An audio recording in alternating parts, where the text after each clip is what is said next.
Bonjour à tous et bienvenue pour la 12e émission de Radio IM Pro en ce mercredi 21 novembre. Alors, on commence par les informations de l'IM Pro. Aujourd'hui, pas beaucoup d'informations. Simplement pour vous rappeler les jeunes en stage cette semaine. Donc, il y a Clément, Méline, Paul et Adam Ryan. Je vous rappelle qu'il y aura un rendez-vous famille avec les professionnels de l'IM Pro le 1er décembre. On va passer à la suite, donc à toutes les informations hors de l'IM Pro. Donc on va retrouver comme chaque semaine Tony qui va nous présenter un professionnel de l'IM Pro. Et cette semaine, Tony, vous avez décidé de vous intéresser à Maud. Bonjour Maud. Bonjour. Pouvez-vous présenter votre métier aux jeunes de l'IM Pro? Alors, je suis standardiste, donc je travaille à l'accueil pour recevoir du public et je travaille en tant qu'AMP du côté des jeunes pour encadrer les jeunes et les aider à avancer dans le fonctionnement de l'IM Pro. Qu'est-ce qui vous plaît dans ce métier? Et ben, comme j'ai dit, je le redis, c'est l'accueil du public parce que c'est très agréable, c'est la diversité, répondre au téléphone et au point de vue pour m'occuper des jeunes, ben, il y a aussi de la diversité et c'est très intéressant. Et d'ailleurs, j'ai demandé une formation de moniteur éducateur pour pouvoir approfondir mes connaissances. Depuis quand êtes-vous à l'IM Pro? Ça fait 21 ans que je suis à l'IM Pro. Je vais vous poser quelques questions pour un peu vous connaître. Si vous étiez un animal, Je serai un cheval, un plat de cuisine, un colombo, une chanson, une chanson de Julien Doré. un acteur ou une actrice, J'aime bien Patrick Dempsey, un film ou une série, Grey's Anatomy, un sport. l'équitation. Merci Maud d'avoir répondu à mes questions. De rien. Tout de suite, nous allons retrouver Ornella qui va à la rencontre des élèves pour le plutôt ceci ou plutôt cela. Ornella, c'est à vous. Plutôt Booba ou plutôt Caris? Caris, Plutôt Snap ou plutôt Insta? Snap, Plutôt Léana ou plutôt Sarah Frézou? alors, Plutôt police ou plutôt pompier? pompier, Plutôt boîte de nuit ou plutôt restaurant? restaurant, on est là. Plutôt cheval ou plutôt éléphant? Cheval, on est là, s'il te plaît. Plutôt Peppa Pig ou plutôt Papy, Simpson? papy, Samsung ou plutôt iPhone? Samsung, Plutôt McDo ou plutôt Burger King? McDonald's, Plutôt Booba ou plutôt Caris? Caris, Plutôt Snap ou plutôt Insta? Snap, Léana ou Sarah Frézou? Sarah Frézou, La police ou plutôt pompier? pompier, Plutôt boîte de nuit ou plutôt resto? resto, Plutôt cheval ou plutôt éléphant? cheval, Plutôt Peppa Pig ou plutôt Simpson? Peppa Pig, Plutôt Samsung ou plutôt iPhone? iPhone, Plutôt McDo ou plutôt Burger King? Burger King, Plutôt Booba ou plutôt Caris? Caris, Plutôt Snap ou plutôt Insta? Asta, Plutôt Léana ou plutôt Sarah Frézou? Sarah Frézou, Plutôt la police ou plutôt pompier? police, Plutôt boîte de nuit ou plutôt restaurant? restaurant, Plutôt cheval ou plutôt éléphant? éléphant, Plutôt Peppa Pig ou plutôt Simpson? Simpson, Plutôt Samsung ou plutôt iPhone? iPhone, Plutôt McDo ou Burger King? Hamburger Kings. Merci Ornella pour ce plutôt ou plutôt. Et tout de suite, nous passons à Yvan qui va nous parler d'une future ligne de tramway d'Île-de-France, donc la ligne T10, qui passera par Antony. Alors Yvan, on vous écoute. La ligne 10 du tramway d'Île-de-France ou T10, projet de ligne de tramway d'une longueur de 8,2 km entre Antony, la Croix de Berny et Clamart, place Garde. Cette future ligne croisera notamment le RER B du RER et le TVM à la Croix de Berny et le tram T6 à Clamart. Merci Yvan. Alors est-ce que vous pouvez nous présenter les différentes stations de cette future ligne T10?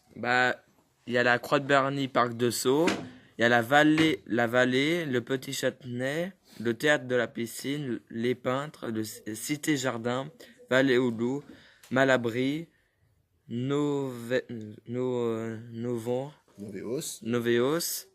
Parc des Sports, le Hameau, Hôpital Béclair et Jardin parisien. Eh bien, merci Yvan pour cette chronique sur la future ligne de tramway T10 qui sera faite entre Antony et Clamart. En 2023. Et tout de suite, nous allons passer à une rubrique musicale. Donc, il y a 2 CD importants qui sont sortis cette semaine. Donc, plutôt en rock et un autre plutôt en rap. Donc moi je vais vous parler de celui de rock. Donc celui de rock, c'est la sortie du nouvel album de Muse. Donc le groupe de rock britannique Muse est de retour dans les bacs avec Simulation Theory, un 8e album marqué par une évolution de style, un changement vers plus d'électro, très inspiré par la SF et l'anticipation. Comment leur est venue cette idée futuriste qui marque Simulation Theory? Cette idée m'est venue quand je préparais l'album et que j'étais un peu dans la réalité virtuelle des jeux vidéo, se souvient le leader Matt Bellamy. À ce moment, je me mis à réfléchir et à associer les influences musicales de l'enfance et quelque chose de plus axé sur le futur, déconnecté de la réalité, quelque chose de moderne. Sur Simulation Theory, nous nous sommes penchés notamment sur notre enfance, l'influence des films qui nous ont marqués et leur bande originale. Les films de science-fiction, les films d'horreur, les BO de John Carpenter. Dans les albums précédents, on se méfiait un peu de la technologie, précise Matt Bellamy. Avec cet album, nous déclarons notre amour pour la technologie. L'album commence là où le précédent s'est arrêté, avec des histoires d'algorithmes et d'intelligence artificielle qui prend le pas sur notre métier, mais au fur et à mesure que l'album avance, il devient de plus en plus positif. La pochette est une référence directe à cet univers rétro-futuriste des années 80. Pour la réaliser, Muse a fait appel au graphiste Kyle Lambert qui a imaginé l'affiche de la série Stranger Things, gros carton sur Netflix. L'idée était aussi de faire ressembler la pochette à une affiche de film. Un album plus électronique. Cet album est aussi plus électronique que les précédents. Peut-être qu'on penche effectivement un peu plus du côté électronique, mais on a trouvé un bon équilibre, nous répond Matt Bellamy. Il faut dire que depuis 20 ans, Muse s'est essayé à bien des styles. Avec Newborn en 2001, on les comparait au groupe Radiohead. Avec Exogenesis, en 2009, certains y voyaient de l'opéra rock façon Queen. En 2015, retour aux fondamentaux avec Psycho, un rock puissant dont Muse a le secret. La pochette de l'album Simulation Theory est un mélange de références à des séries télévisées et à des films de science-fiction. La nouvelle écriture de Muse, c'est par exemple le titre The Dark Side, un clip futuriste qui allie le rock à de nouvelles sonorités plus expérimentales. Dans la musique de Muse, les clips jouent un rôle fondamental. Les clips d'inspiration rétro-futuriste sortis pour illustrer les morceaux, chacun sont tous liés et les fans tentent d'en déchiffrer le sens depuis des semaines. L'un des objectifs avec ces clips, c'est de donner la possibilité au public de s'échapper de la réalité et de se plonger dans quelque chose d'autre comme dans une autre réalité, explique le batteur du groupe Dominic Howard. La meilleure des histoires ne permet pas toujours de s'échapper complètement, il faut aussi être un peu troublé. Quoi de neuf prévu sur scène? Et sur scène, qu'a prévu le trio pour sa tournée des grandes arènes, qui passera notamment par 2 dates au Stade de France en juillet prochain. Nous allons effectuer la plus grande tournée de notre carrière. Les gens ne veulent pas le croire. Il y aura des choses jamais vues auparavant, assurait Matt Bellamy, le leader de Muse, au NME le 5 novembre. On va montrer les choses différemment, nous promet plus sobrement le batteur. Jusqu'à présent, nos tournées, on avait des écrans géants, de la technologie, des choses un peu prétentieuses. Là, on va les rendre plus personnelles, plus humaines. Quant à la France, pour nous qui vivons désormais à Los Angeles, c'est toujours une étape importante ici. Donc, si vous voulez vous procurer l'album Simulation Theory de Muse, il est sorti le 9 novembre 2018. Muse sera en concert les 5 et 6 juillet 2019 au Stade de France et le 9 juillet au Stade Vélodrome de Marseille, le 16 juillet au Stade Matmut Atlantique de Bordeaux. Et tout de suite, nous allons passer à l'autre album de la semaine, c'est l'album rap de Kerry James, donc on retrouve Aurélien. Alors Aurélien, on vous écoute. Le 7e et nouvel album de Kerry James, intitulé Je rappe encore, est sorti vendredi dernier. L'occasion pour l'artiste de 40 ans connu pour ses textes engagés de rappeler les faiblesses du rap français aujourd'hui. Les rappeurs maintiennent nos petits frères dans la médiocrité, accusent notamment Kerry James dans son nouvel album. Il décrit même un art à l'agonie, sans âme et sans poésie, sur lequel a été monté des empires. Déjà en 2009, il dénonçait un rap capitaliste, égoïste et narcissique dans le retour du rap français. J'essaie de faire du lobbying dans le rap français, de diriger le bateau dans une autre direction, a-t-il récemment expliqué à l'AFP. Interrogé sur le plateau de Soir 3, le rappeur a explicité sa vive critique. Ce que je reproche aux rappeurs actuels, c'est de faire l'apologie de la drogue et de la violence, mais surtout de placer l'argent au centre de tout. Le rap est devenu une musique assez mercantile, capitaliste. On fait croire aux jeunes que pour exister, il faut posséder, et ça me dérange terriblement, a-t-il déclaré. Dans son dernier album, le rappeur, lui, poursuit sa carrière avec des textes tout aussi engagés. Dans Pays de merde, le premier single de l'album, il répond aux propos xénophobes du président américain Donald Trump.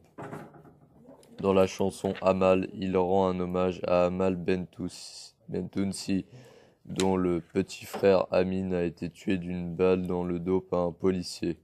La jeune femme mène depuis dans un combat contre les violences policière et a décidé de reprendre ses études pour devenir avocate.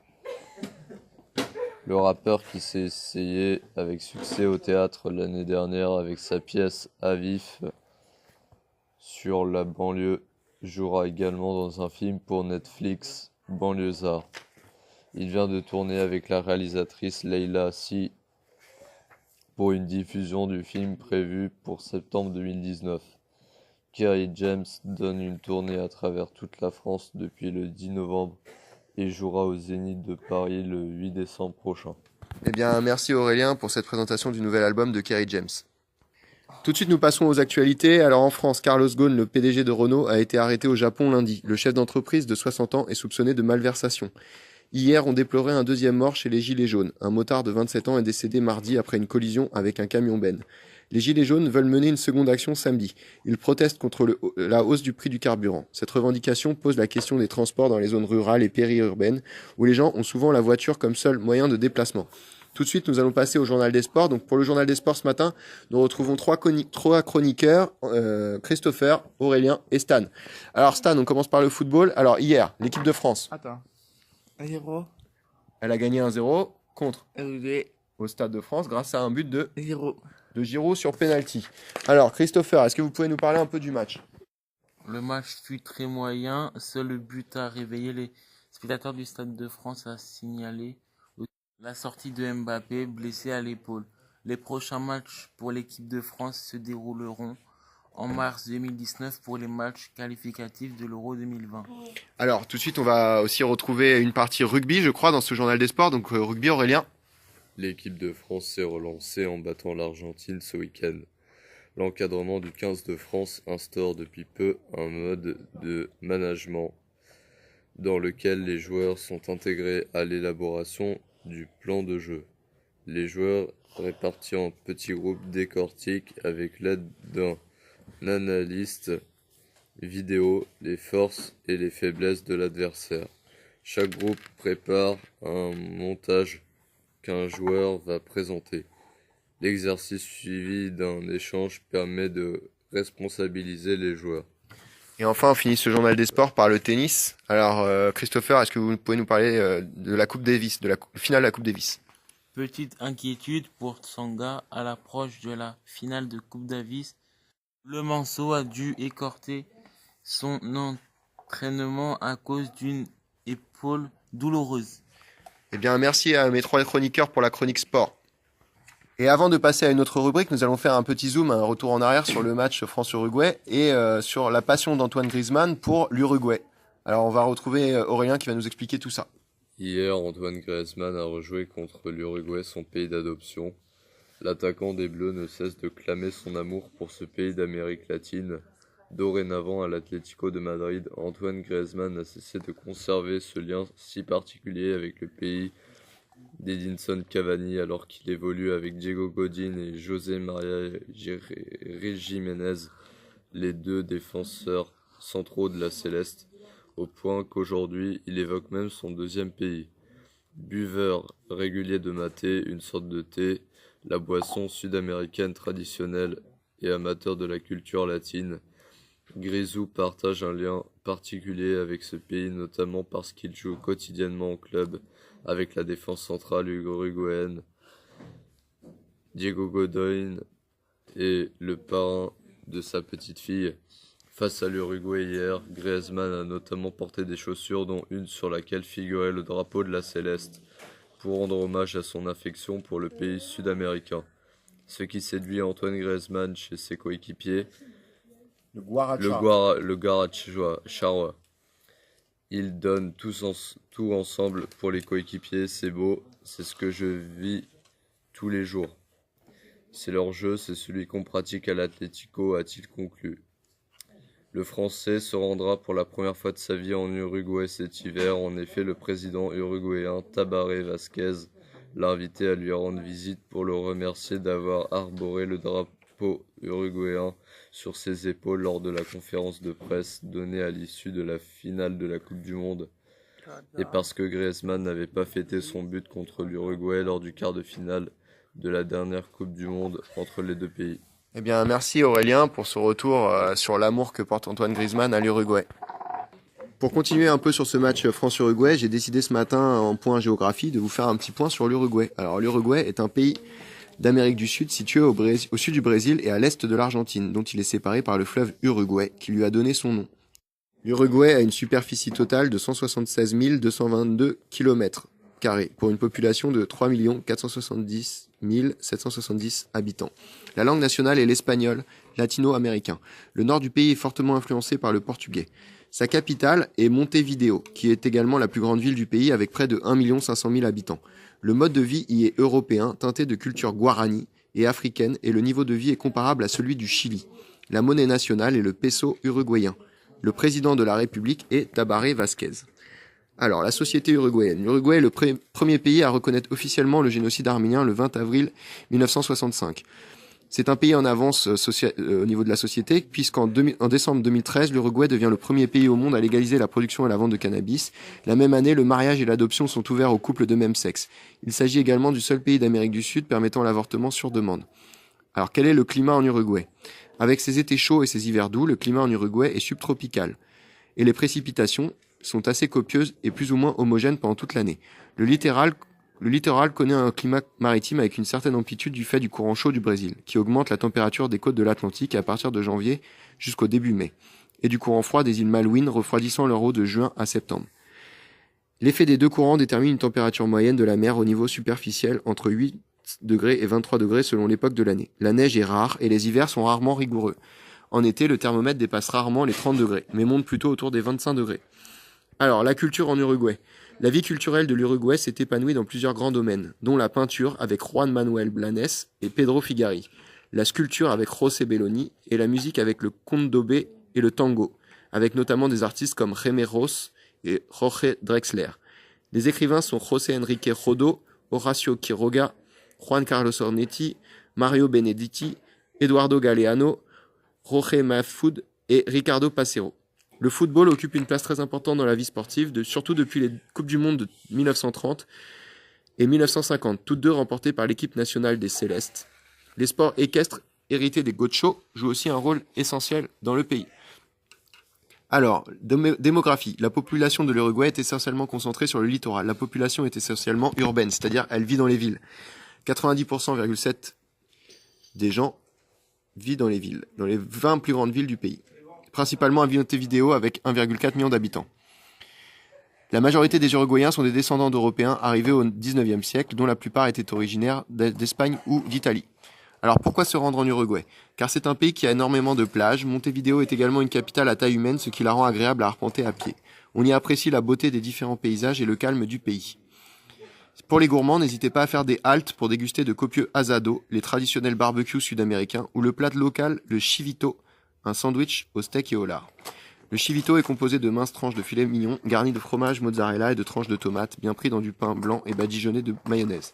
Si vous préférez les douceurs, achetez plutôt des bizcochos, nom donné dans le monde hispanophone à un large éventail de pâtisseries, gâteaux ou biscuits, tout en buvant une calebasse de maté, une boisson traditionnelle sud-américaine issue de la culture des Amérindiens, Guarani, préparée en infusant des feuilles de yerbe maté.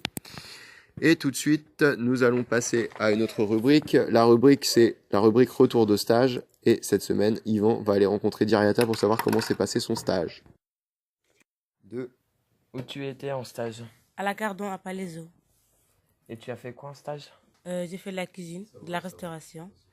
J'ai fait les préparations des repas, j'ai fait des steaks, j'ai fait de la soupe, couper des légumes et mise à table, mettre la table. Et tu as mangé là-bas? Oui. Tu as bien aimé ton stage? Oui, j'ai bien aimé. Qu'est-ce que tu as préféré? Faire les grillades. Merci Yvan et Diriata pour ce retour de stage. Alors tout de suite, je vais vous passer un extrait d'un petit album. Ils sont deux, c'est un couple. Et ils font de la musique un peu électro. Et leur nom de groupe, c'est Ultra Moderne. Donc je vais vous passer un morceau d'Ultra Moderne.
Et tout de suite, nous allons retrouver Ornella qui va partir à la rencontre des jeunes de l'IEPRO et qui va leur poser la question d'actu du jour. La question d'actu du jour, savez-vous qui sont les gilets jaunes? Savez-vous qui sont les gilets jaunes? Non, je ne connais pas. Savez-vous qui sont les gilets jaunes? Je sais pas, c'est qui. Savez-vous qui sont les gilets jaunes? Les jaunes, en fait, ils ont bloqué la route. Et par exemple, ce que je veux dire, Le périph'. ils ont bloqué le périphérique. Et j'ai bien dit ça. Ils sont sur l'autoroute. Et après, qu'est-ce que j'allais dire j'ai entendu dire que, en plus, on a une personne, les gilets jaunes ont tenu une personne qui portait un gilet noir. C'était la même personne que tout à l'heure. Il y avait une bousculade et il y avait comment dire une pagaille. Savez-vous qui sont les gilets jaunes? Bloquer les routes. Les routes. Nous allons passer à une rubrique culturelle avec les sorties cinéma du mercredi 21 novembre. Donc parmi les sorties cinéma d'aujourd'hui, on a retenu 3 films. Donc le premier, Mauvaise Herbe, avec Kéron, avec aussi Catherine Deneuve, André Dussolier, Louise Onblivet. Alors Aurélien, est-ce que vous pouvez nous raconter un peu le synopsis du film? Dans un pays ravagé par la guerre, un gamin voit les siens massacrés, cut dans le parking d'un centre commercial. Monique, Catherine Deneuve et Wael Kéron des trousses, des caddies grâce à une arnaque plutôt bien rodée.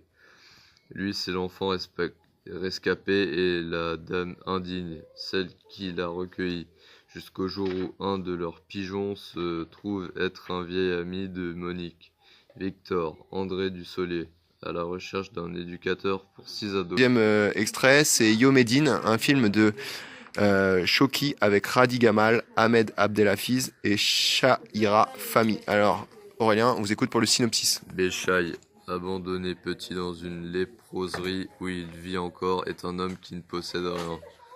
Loin de s'apitoyer sur son sort, il est plein d'humour et d'énergie. Pour l'heure, il est super content car il n'en doute pas. Sa femme va bientôt sortir de l'hôpital, sauf que non, elle meurt. Et le veuf de voir débarquer à l'enterrement un membre de la famille de son épouse défunte qu'il croyait seul au monde et de se rendre compte du coup que lui ne l'est plus seul et qu'il serait temps de faire connaissance avec ses proches, avec son âne et un jeune orphelin qui lui colle au basque. Béchaï prend la route et va vivre un paquet d'aventures. Et le dernier film que nous avons sélectionné ce matin, il s'intitule Les Bonnes Intentions. C'est un film de Gilles Legrand avec Agnès Jaoui, Alban Ivanov, Nuno Roque. Alors Aurélien, on vous écoute pour le résumé. Elle est gentille, Isabelle. C'est là son principal défaut. Parce que à s'investir dans toutes les causes humanitaires, elle finit par saouler ses proches, à commencer par son mari, qu'elle a épousé afin qu'il soit nationalisé français. Cette fois, son nouveau défi est de faire obtenir le permis de conduire à ses élèves en cours d'alphabétisation avec l'aide plus ou moins consentante d'un prof d'auto-école revêche et dans le besoin. Eh bien, merci Aurélien pour cette chronique culturelle. Tout de suite, je retrouve Stan pour une chronique jeux vidéo. Donc Stan, vous vouliez nous parler de quel jeu ce matin? FIFA. Oui, et c'est un jeu de quoi? En France. Non, c'est un jeu de quoi? Foot. Voilà, on peut y jouer sur quelle console? Oui. PlayStation, Xbox Box. et Tac. ordinateur. Attends. Alors, et vous aimez jouer avec quelles équipes? Marseille. Et là? France. D'accord, eh bien merci Stan pour cette chronique jeux vidéo. Et tout de suite, nous allons retrouver Jelza pour la question bête du jour. Jelza va rencontrer les professionnels et leur poser la question du jour. La question du jour. Pourquoi le gagnant d'un jeu ne dit jamais l'important ce n'est pas de gagner mais de participer? Vas-y. Je ne dis jamais l'important c'est pas de gagner mais de participer.